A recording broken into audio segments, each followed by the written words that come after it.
Hi everyone and welcome to another video. Today we're going to be doing another which one is best. So we're going to do a comparison of a model that's been made by two brands and see which one's done it better, what we like about the different cars, and just basically a comparison to help you guys make a decision on what you would like to do. So in front of us we have the 2017 Honda NSX GT3. This is the first generation, so not the Evo, and we have the model by Tarmac Works and a model by MiniGT. Now, MiniGT also do the GT3 Evo, which is slightly different, which I might do a video on at a later date comparing a Evo to the first generation, so you guys can see the differences and how that car has developed in its racing career. So, Tarmac Works to start with, they only ever did the one NSX GT3 before they unfortunately lost the license with Honda. It's not known now that they've appear to have a Honda license again whether we're going to see those cars get released. They had three cars lined up.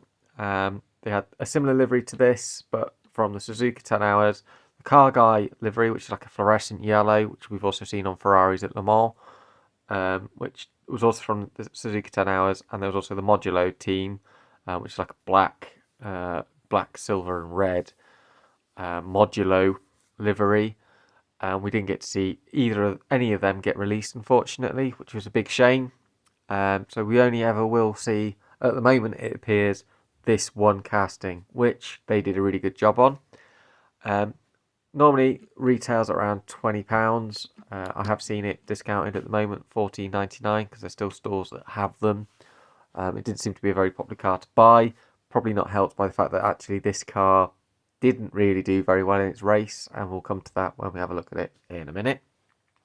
Next to it, MiniGT. MiniGT have done several different liveries, test cars, a plain white car, SEMA show cars, presentation cars, as well as some of the racing cars. They have also done this livery as well, but I collect GT3 cars, so I was going to get a repeat, but I have got their Spa 24-hour car, and this is from 2018, I believe. So let's have a look at these different castings and compare some of the details. First thing to look at is Tarmac Works have actually done a opening engine cover on this model, and I'm just going to try and delicately open it so that we can see it. There you go, it goes flying off. Engine isn't hyper detailed, but you can see it, and the roll cage. Stainless steel engine sort of firewall there, which was kind of useful for what happened to this car, which was in the 2017 Macau GT Cup. There was a huge pileup.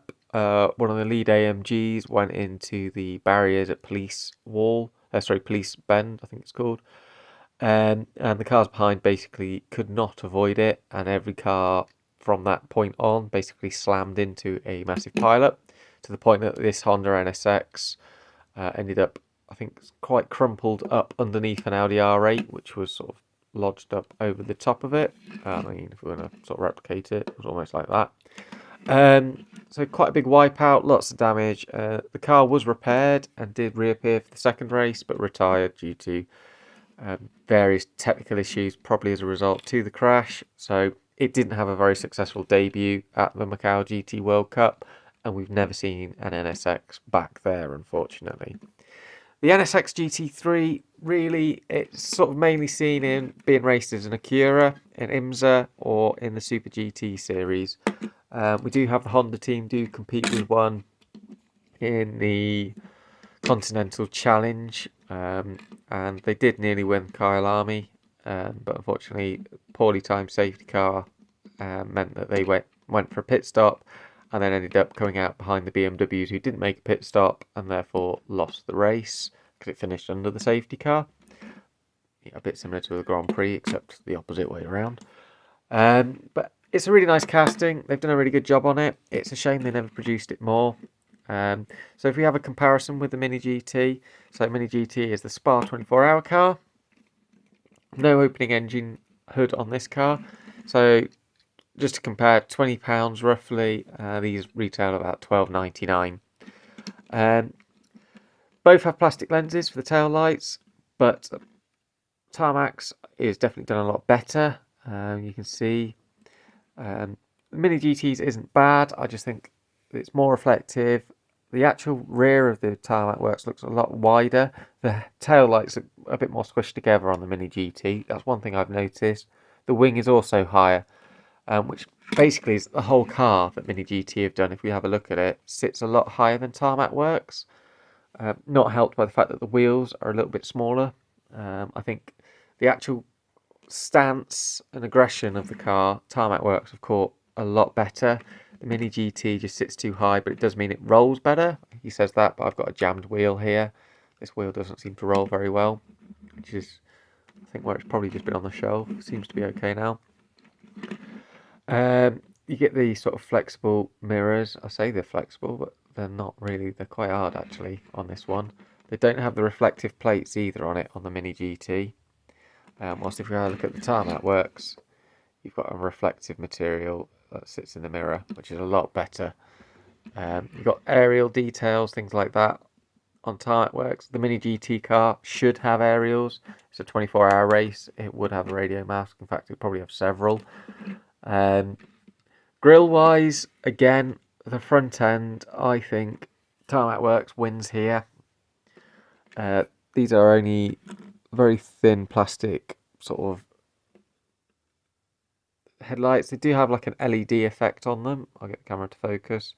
You can always see that there's almost like little LEDs where they've made the little indents into the plastic casting.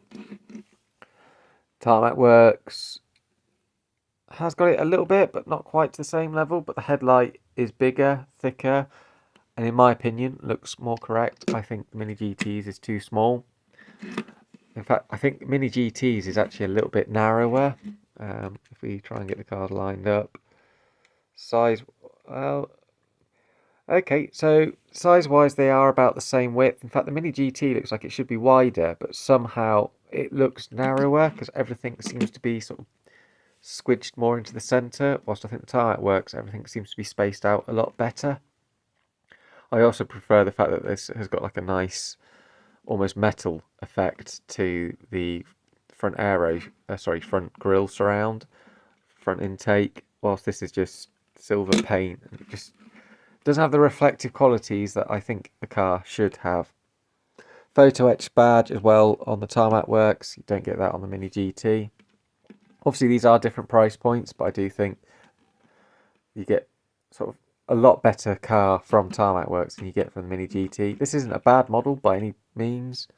I just think it's lacking in a few things, which is a shame. I do think the Evos that they brought out are slightly better.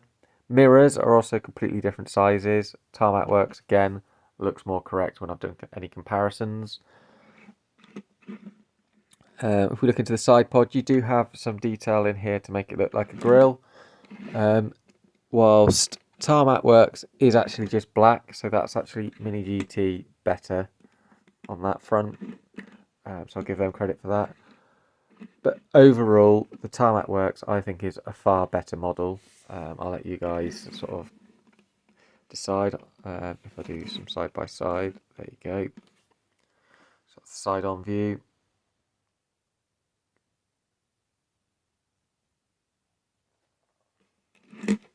Look at the top.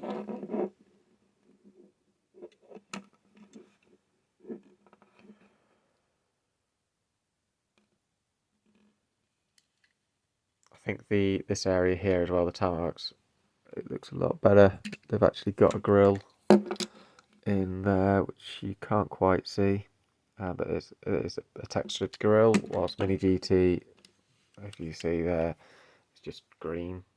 Obviously, there should be some like fans or something in there. Bit of dark paint, I think, should have been applied. Here's the back, just for you guys to have a look at. The exhausts are better on the Tarmac Works as well. You've got a tow hook that's painted on there. The other side.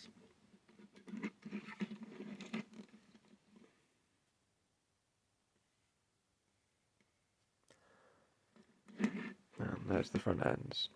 But as you can see, I think Tarmac Works is a far better model. If you can find it, I would get the Tarmac Works. If you're just wanting an NSX, Tarmac Works is your best bet. But MiniGT, like I said, have done a far bigger range of these cars, so there might be one that's more to your taste. It's also worth noting you actually get a sort of a racing driver's opening window. I don't really know what you want to call it, but you don't get that on the MiniGT. The roll cage is depicted out in silver as well on the Tarmac Works. In fact, Tarmac Works' interior has a lot more going on. If you do take them apart, generally they've got painted fire extinguishers, dials, things like that. Even have sometimes the outline of the racetrack that they're going around. MiniGT, just an all black interior. That is all you will see in there. So yeah, there we go. That's just an overview of the Honda NSX GT3, the first generation. And Tarmac Works is definitely the clear winner, even for value for money, when you consider that these are generally, if you do find them, discounted heavily. They're not a very popular model to buy. But if you do want, perhaps from a different race, then your only option really is going to be MiniGT. Hope that helps you guys make a decision on which NSX GT3 you would like to add to your collection.